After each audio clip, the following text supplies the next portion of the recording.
সামাজিক মাধ্যমে হঠাৎ করে নারী তারকাদের পোস্টে নানা সংখ্যা নজরে পড়ছে। কেউ লিখছেন 9, কেউ 24, আবার কেউ বা 1000। স্বাভাবিকভাবেই অনেকের মনে প্রশ্ন, এই সংখ্যার মানে কি? মূলত ডিজিটাল সহিংসতা ও সাইবার বুলিং এর প্রতিবাদে এক নতুন আন্দোলনে যুক্ত হয়েছেন তারকারা। বর্তমানে আপনার পুরো জগৎ আবদ্ধ সোশ্যাল মিডিয়ায়। আন্দোলনের নাম মাই নাম্বার মাই রুলস। প্রতিদিন সামাজিক মাধ্যমে তারা কতবার সাইবার বুলিং বা অনলাইন হয়রানির শিকার হন সেই সংখ্যায় প্রকাশ করছেন নিজেদের ছবির সঙ্গে। 25 নভেম্বর নিজের ফেসবুকে আন্দোলনের সূচনা করেন অভিনেত্রী নুসরত ইমরোজ তিশা।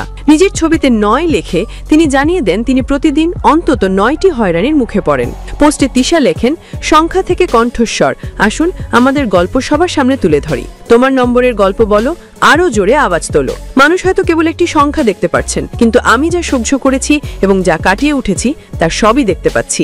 সবশেষে হ্যাশট্যাগে তিনি মাই নাম্বার মাই রুলস জুড়ে দিয়ে সবাইকে ডিজিটাল সহিংসতার বিরুদ্ধে দাঁড়ানোর আহ্বান জানান। শুধু তিশাই নন, ডিজিটাল সহিংসতার বিরুদ্ধে এই আন্দোলনে যুক্ত হয়েছেন চলচ্চিত্র, নাটক, সঙ্গীত তারকাদের অনেকে। অভিনেত্রী রুনা খানের নম্বর 24, শবনম খারিয়ার 1000, প্রার্থনা ফরদিন দিঘির 3, মৌসুমী হামিদের 72, সাদিয়া সুলতানা পুতুলের 9, আসনা হাবিব ভাবনার 99+।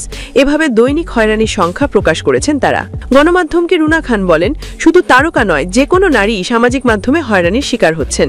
গত 10 বছর ধরে সোশ্যাল মিডিয়া যত দ্রুত মানুষের হাতে পৌঁছেছে তার ব্যবহার বিধি শেখেনি অনেকেই। রুনা খান মনে করেন নারীরা কখনই শতভাগ নিরাপদ ছিলেন না। 5ই অগস্টের পর পরিস্থিতি আরও ভয়াবহ হয়েছে। বিভিন্ন ক্ষেত্রে নারীরা প্রতিনিয়ত হয়রানি, অপমান ও কটূক্তির সম্মুখীন হচ্ছেন বলে তিনি জানান। জানা গেছে মাই নাম্বার মাই রুলস আন্দোলনটি টানা 16 দিন সামাজিক মাধ্যমে চলবে।